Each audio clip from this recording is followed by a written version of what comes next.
नमस्कार, मैं हूं सतीश भूटानी। पलवल के किसान आंदोलन में समय मौजूद है, जो कि अटवा गांव में चल रहा है। इस समय नेशनल हाईवे पर किसान आंदोलन में आज शामिल हुए हैं संत युवराज, जो कि चर्चित चेहरे हैं। हाल ही में उन्होंने राकेश टिकैत को लेकर एक स्टेटमेंट दिया था, उनका वीडियो वायरल हुआ था काफ़ी। आइए, वो पलवल में आए हैं, आज उनसे बात करते हैं संत युवराज से। संत युवराज से बात करते हुए अब उनसे पूछेंगे कि उनसे क्या क्या वाक़या हुआ था। संत जी नमस्कार। जी सर नमस्कार। आपका एक वीडियो वायरल हो रहा है जी राकेश टिकैत को लेकर, जिसमें आपने कुछ करोड़ रुपए की बात की है, लेन देन की। क्या मसला था? थोड़ी और पीछे हो जाओ तो इनका चल रहा है आपको। मैं संत युवराज, और जो कि ये घटना अभी कुछ दिन पहले भी है, जब मुझे जिस दिन शंकराचार्यों को वहाँ पर जो कि बुलाया गया था, उस दिन ही घटना है। और ये गाजीपुर बॉर्डर की घटना है। तो मुझे सरकार के द्वारा भेजा गया था, और मैं सरकार के उन चुनिंदा लोगों का नाम तो ज़्यादा नहीं लेना चाहूँगा, क्योंकि काफ़ी सरकार मुझे परेशान कर रही है। पर इतना ज़रूर है कि यदि सरकार मुझे ज़्यादा परेशान करेगी तो पूरा नंगा कर दूंगा। क्योंकि मुझे भेजा था कि राकेश का जो कि टिकैत को कैसे भी खरीदना है। मुझे ही बदनाम करना चाहते थे, क्योंकि मैं CA NRC के अंतर्गत में सबसे आगे था। उसके अंतर्गत मैंने जेल भी भोगी है। फिर इनका जो निजीकरण था उसको मैंने बंद करा दिया था।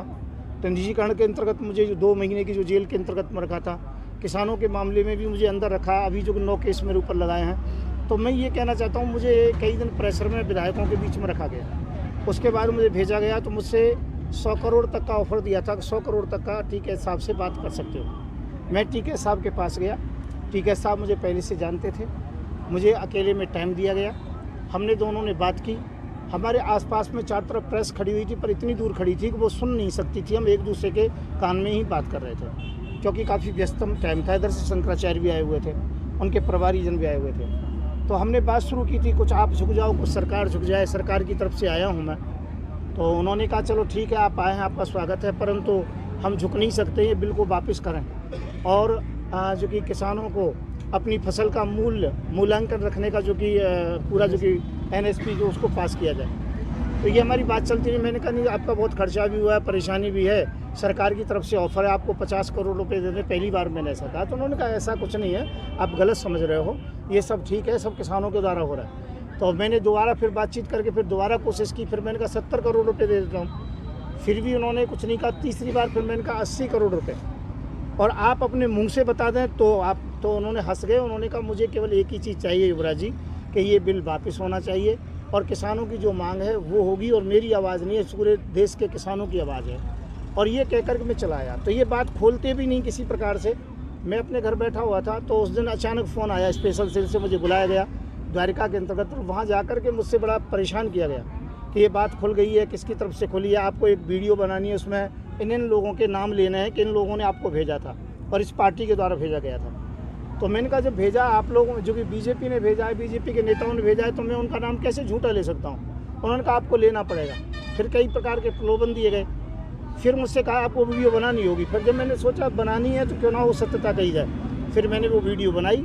और जो सत्य था कि इन लोगों ने भेजा, नाम तो नहीं खोले थे मैंने, परंतु मैंने कहा था पार्टी की तरफ से, और मैंने धमकी भी दी थी उसके अंतर्गत में, यदि ज़्यादा मुझे परेशान किया तो मैं पूरा जो कि नंगा कर दूँगा। और आज भी कह रहा हूँ, काफ़ी परेशान किया जा रहा है। 9 केस लगा दिए गए हैं, और 18 तारीख को मुझे अभी बुलाया गया है स्पेशल सेल के अंतर्गत में। परंतु मैं ये कहना चाहता हूँ कि राकेश टिकैत को मेरे द्वारा खरीदने की कोशिश की गई, और राकेश टिकैत नहीं बिके, इस बात की मैं गारंटी लेता हूँ। और इस बात से पूरा देश खुश है, किसान खुश हैं, क्योंकि राकेश टिकैत तो असली किसान है, और किसान बिक नहीं सकते हैं, किसान झुक नहीं सकते हैं, किसानों को कामयाबी मिलेगी। संत जी, एक सोशल मीडिया में बात भी आ रही है कि संत युवराज की धार्मिक दुकान चल नहीं रही है। राकेश टिकैत इस समय देश के चर्चित व्यक्ति हैं।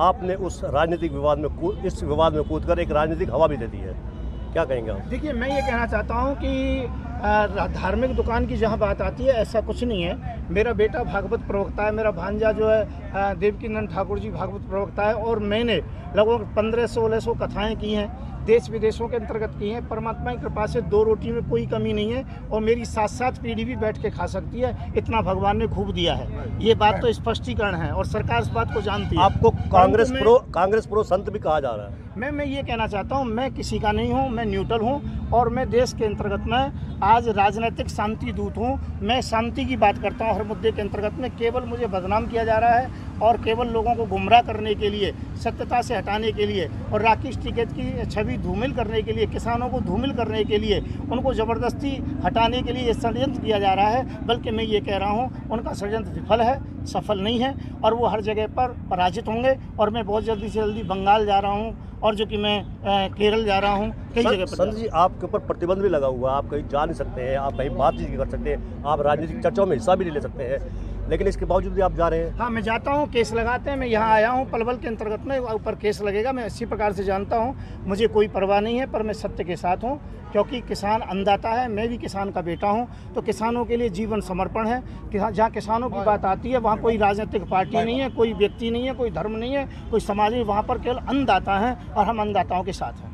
आने वाले समय में जैसे ही कानूनी प्रक्रिया होती है, आपके खिलाफ मुकदमे भी दर्ज है, गिरफ्तारी भी लाजमी है आपकी, फिर कैसे करेंगे? मैं 34 बार जेल गया हूं और चला जाऊंगा। इसमें फ़र्क क्या पड़ता है, जाता रहता हूं। हर 2-3 महीने में मेरी जेल यात्रा होती रहती है और जेल कोई ऐसा नहीं, वहां भी लोग रहते हैं। जेल का मुद्दा राजनीतिक या धार्मिक होना चाहिए, आपराधिक ना हो तो जेल नहीं होती है। केवल अपराधी जाते हैं उनको जेल लगती है, मुझे जेल नहीं लगती है। अन्नदाताओं के पीछे जेल जाऊँगा, मुझे स्वीकार है। मैं सरकार को निमंत्रण देता हूँ। आप यहाँ पलवल में पहले भी काफ़ी सालों से आते रहे हैं, लेकिन पिछले कई सालों से आपका पलवल से गैप रहा है, क्या वजह रही है इसकी? नहीं, एक्चुअल में पलवल तो हमारी हिंदू सेना का सबसे पहले जो कि कोई नींव रखी गई थी, तो पलवल के अंतर्गत में जंगेश्वर महादेव मंदिर से रखी गई थी। मेरे मित्र उसके साक्षी हैं और वो आज हिंदू सेना पूरे देश के अंतर्गत में छाई है। हिंद आर्मी के नाम से, भारतीय जनता पार्टी के नाम से पूरे देश में, हर प्रदेश में मेरी जो कार्यकारिणी है। मैं राजनीति की तरफ ज़्यादा चला गया, परंतु पलवल से मेरा पुराना नाता है, पुराना रिश्ता है। और पलवल तो समझ लो मेरी जन्मभूमि है, क्योंकि मथुरा और पलवल में कोई अंतर नहीं है। इसलिए मैं जो कि बाहर कथाओं के लिए जाता रहा, इसलिए नहीं, मैं दोबारा फिर आ गया हूँ और फिर पलवल की भूमि पर सभी को मैं प्रणाम करता हूँ। हमारे बीच में पलवल से संत और मौजूद है स्वामी शर्वानंद सरस्वती जी। स्वामी जी के खिलाफ मुकदमे दर्ज हुए हैं, क्या कहेंगे एक स्वामी होने के नाते, संत होने के नाते? संत जी ने आज जो वक्तव्य यहाँ दिया है उसमें सरकार की मंशा और राकेश टिकैत के अंतर्भाव व्यक्त हो गए। पूरा देश समझ गया है कि राकेश टिकैत सही हैं, ईमानदार हैं, निष्ठावान हैं, सही किसानों के नेता हैं और सरकार संतों के माध्यम से उसको ब्लैकमेल करना चाहती थी, वो उसमें सफल नहीं हो पाई।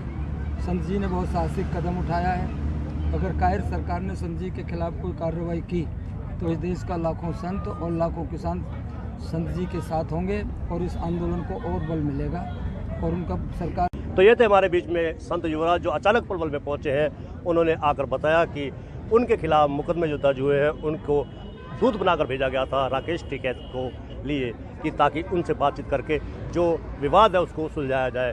वो गए, उन्होंने बातचीत की, उसका ब्यौरा दिया और उन्होंने बताया कि उनको मध्यस्थता करने के लिए कहा गया था।